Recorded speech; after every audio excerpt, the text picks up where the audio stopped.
Hey everybody, it is Qqcknd and today is 5 Fact Friday. A little channel homework. Thank you guys so much for the response for Tattoo Talk Tuesday. I know there was like some criticisms about it and it was just a 15-minute feminist rant and blah blah blah. Anyway, I'm really excited. I think there were a lot more positive reviews about Tattoo Talk Tuesday and I'm excited for the future of that series, so stay tuned if you're into it, and hopefully, it'll stay more on track or off track or whatever.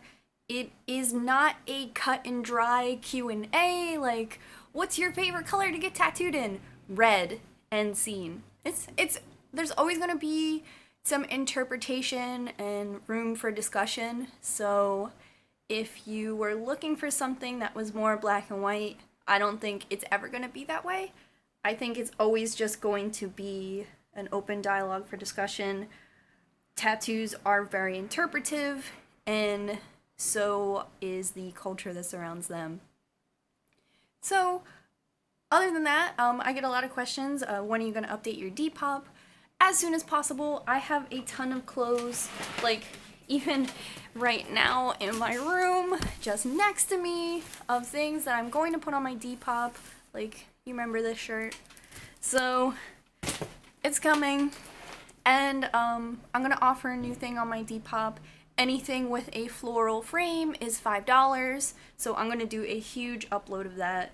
The only problem is I like to get dressed in the clothes and wear them so people can understand how they fit, because when I shop for clothes online, I prefer the websites that show, like, the model in the clothes, and then it'll have a little thing about the model where it's like, model is wearing size 0, and you're like, oh.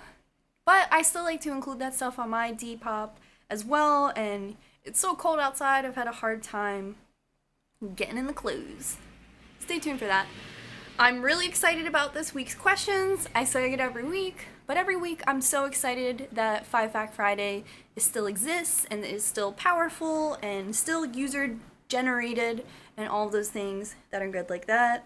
If you want to submit a question for 5 Fact Friday, my Snapchat is Qcknd, Qcknd, as well as my Tumblr, Qcknd, and you can always leave a comment down below. I read them.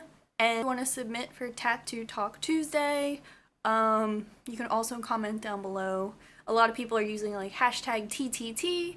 That's helpful. It helps me know what you're talking about. But, sorry if this is too much, but do you and John ever argue over money issues? Does he have a problem with you spending money on tattoos? Do you have any issue with him spending on his money on whatever he's into? I love this question just because I am a very financially independent person. I come from a lower class background, so when I started working when I was 14, that money was like the only money I had. Like, if my friends were all going to the mall, like, that I paid to go to the mall, stuff like that. And I got through a lot of the trials and errors of like how to handle your money very, very, very early on. And, I really know how to balance everything, and I know how to live with absolutely nothing because I did it for so long. And I guess it makes sense. Like, right now at 25, I'm making the most money that I ever have in my entire life. And I think that's how people are anyway. I don't know if many people step back, because once you start making an amount of money, you get used to it, and then you want more. So, I am pretty responsible with all of my spending. I do not like to spend too much, and I also like to, find the best deal, things like that. And I also have a savings account, and every month $100 goes into my savings account. And the way I have my savings account set up is I can't access it unless I physically go to the bank. And all of that kind of teaches me good money habits. I check my bank account all the time because I'm worried about identity theft or whatever, but then sometimes I'm like, let them take a look. They'll keep walking. But all of that aside, I think that I handle my money really, really well. And John has said that to me before, like, I'm the one in the relationship who is handling their money really well. And with that, I'm able to lend John money if he needs some. But then at the same time, I always, always, always have a very comfortable rainy day fund. I always keep the same kind of numbers in my checking account, and that's the way that I handle my spending. So if it looks like, you know, I can't spend this chunk of money because it will create different numbers in my checking account, which I don't like to see. I like to see the same kind of numbers. And with that, that kind of gives me a cushion to spend my money on tattoos, or spend my money on a nice meal, spend my money on YouTube equipment, which is actually like probably going to be my next big purchase, because I know you can't see it right now, but the light that is lighting my face is just like a light bulb from Home Depot. I really need to work on that. So I believe that there's never any hesitance in our relationship or any issues with money, because I came into the relationship with probably about the same exact amount of money that I have right now. And obviously, you know, John would have met me 5 years ago, it would have been a different number in my bank account, but still the same habits. So, since I get tattooed so regularly, tattoos are a part of my budget, so they're usually always accommodated for. And there's always a little, you know, there's always money for, I always keep some money, like, in case John's gonna ask for some. Every week we go to the grocery store, so that money is always there because I pay for the groceries. And there's always a little bit of money for, you know, supplies for the house, drywall. I showed in my Spend the Day with Me, the drywall tape was like $12. Little things like that, like, really nickel and dime us, so I try to always have a little bit of money in there. And then there's usually like a little money for me to play with for like makeup and clothes and things like that. My kind of like allotted YouTube budget. So I'm not trying to say that I'm like loaded, come and get it. Like, it's not money like that. It's not even adult money. It's just like money that I can't even touch, but I know it's there. And if John ever needs help, if my parents ever need help, if I ever need help, I got it.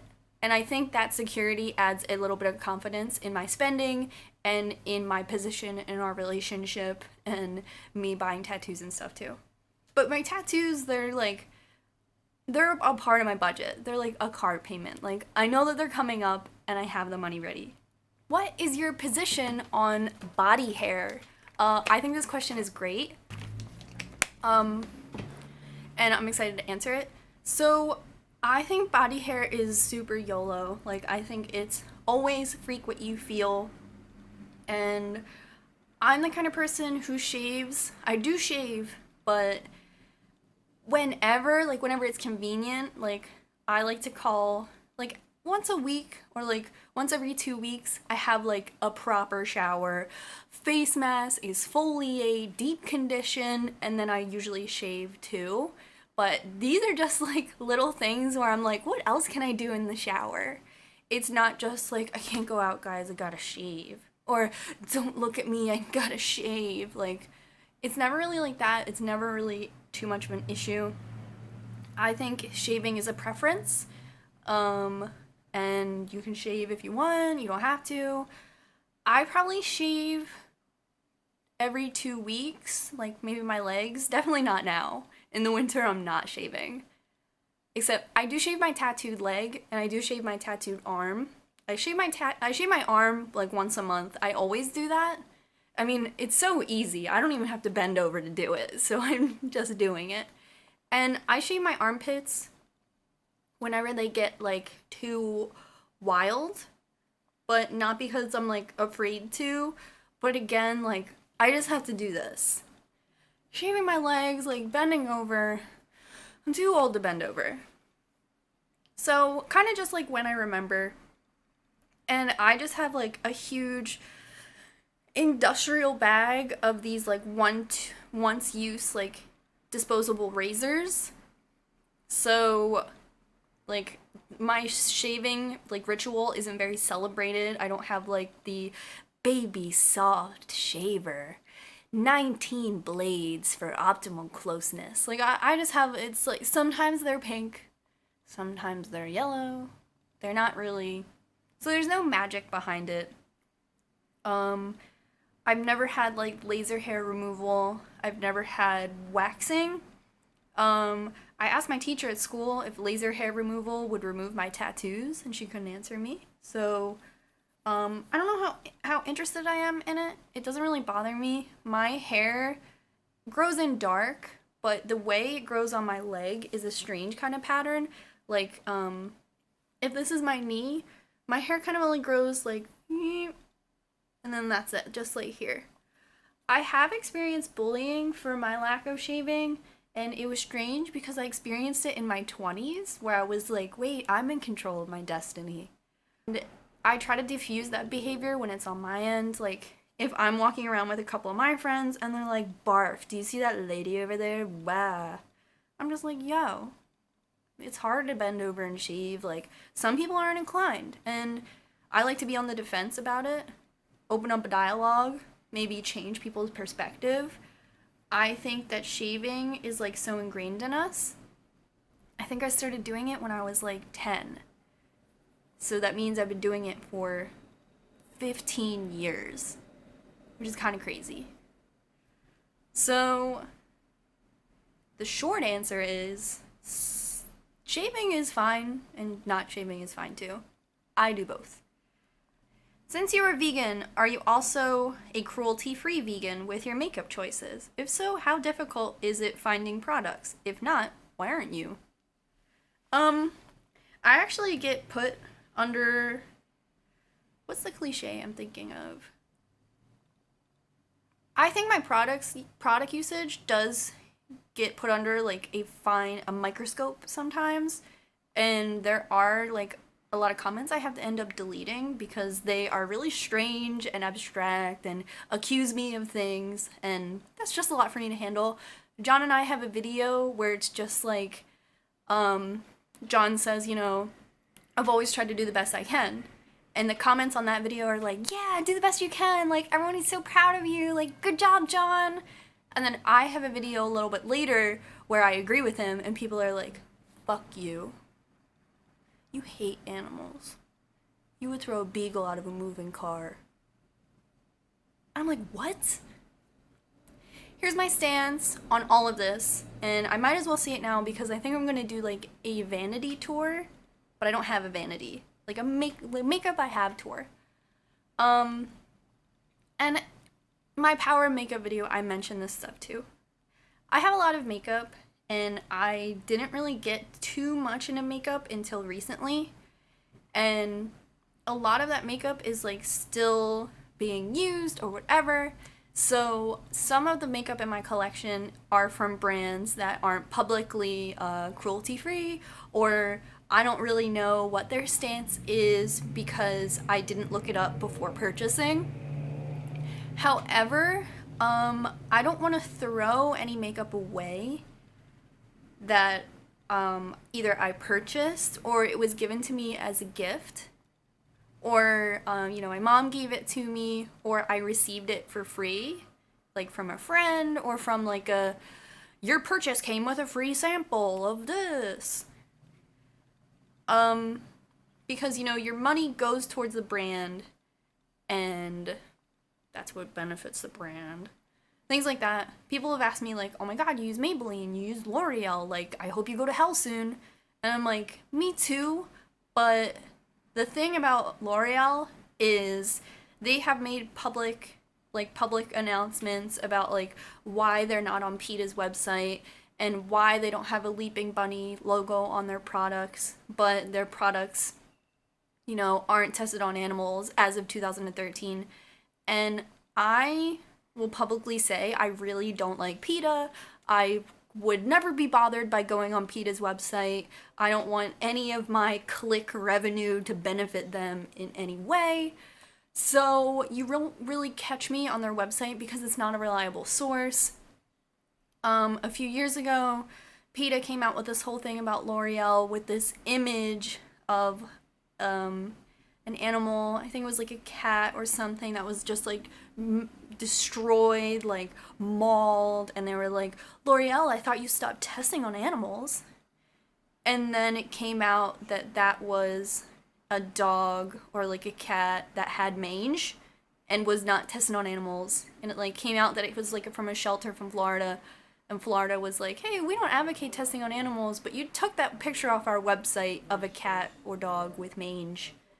So PETA is just like really out there to get some point across. I don't know what their point is, ever.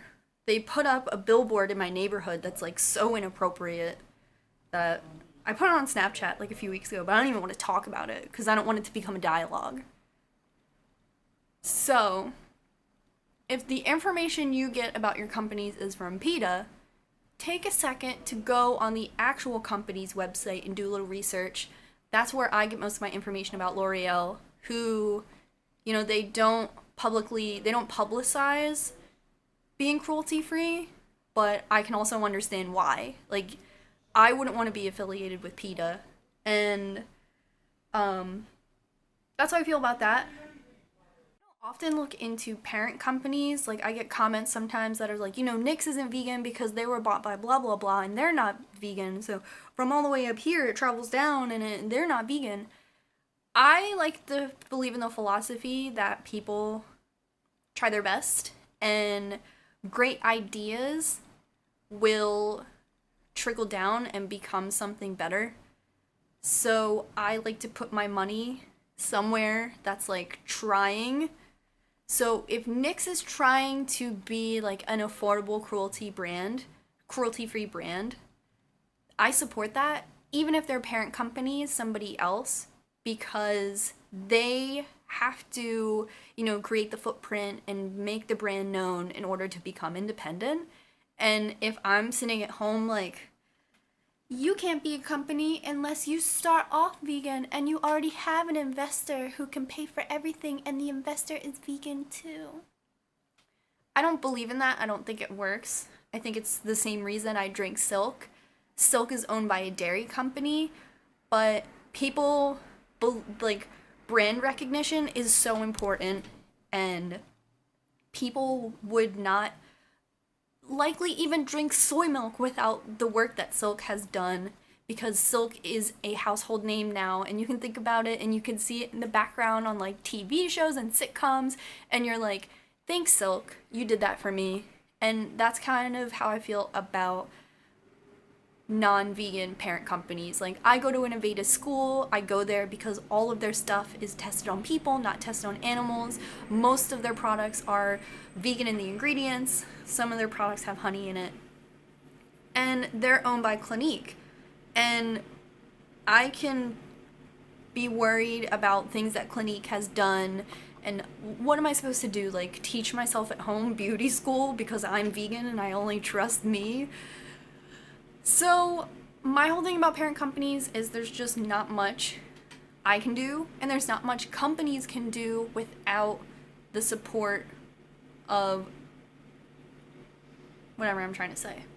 Anyway, I don't feel comfortable talking about this stuff because people are going to see it black and white.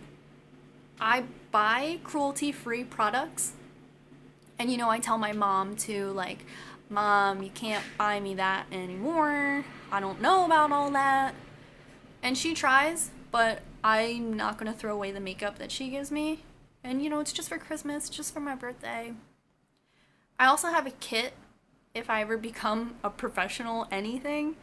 So I also have a makeup artistry kit that I have, and a lot of my non-vegan makeup goes into the makeup kit. And when I do my makeup tour, you'll see that I have like a lot of makeup, like kit makeup.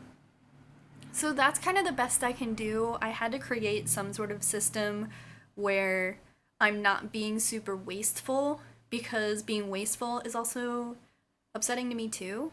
And I'm not that way with my diet. Like, I'm not just like, I can't throw away these eggs. I'm not gonna eat the eggs. But with makeup, with products given to me, a lot of like leather, I kind of have like the same kind of policy. Like, if it's a hand-me-down, if my grandmom gave it to me, my parents gave it to me, if there's like a sense of utility to it, that stuff I usually can respect as well. So that's how I feel about cruelty-free makeup. It is my prerogative to have and use cruelty-free makeup, but like I said before, parent companies and weird like PETA lists are not on the top of my mind. Do all your friends call you Amanda, or do you have a nickname? I love this. If the question is, do people in real life call you Qqcknd? Occasionally. And usually it had a lot to do with my Tumblr, like years and years ago. When I would meet people then, people often call me Qqcknd, which is great. I get like a reoccurring question, like if I ever see you in real life, like what should I call you? And you can call me whatever you want. I'm really not often approached by people, like at all. Sometimes John calls me Qqcknd to like be silly, or we'll make references like that. I don't know. Almost everybody calls me Amanda. Growing up, everyone called me by my last name, which was totally fine too. It's almost like a symbol of when I go home, when I can hear everyone call me by my last name. So I really like that. I don't have a nickname. I don't go by Mandy.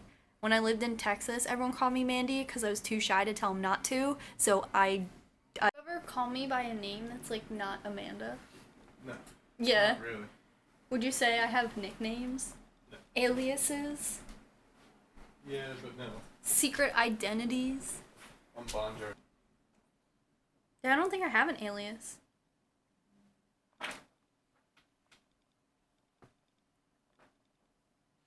I've always had the same name. Someone asked if I would legally change my name to Qqcknd. No. I like my real name, but I think I enjoy Qqcknd. I think Qqcknd is like, not a persona, but I don't know. Like I am Qqcknd. Qqcknd is an action or like a feeling. I don't know. But yeah, that's 5 Fact Friday. Thanks for all the support this week. Let me know if you have been digging this content. And show your support, subscribe, give a thumbs up. And if you want to submit to any of the various shows that you could submit to, you can leave a comment below or hit me up on Snapchat, Qcknd. And yeah, thanks again, and until next time, bye!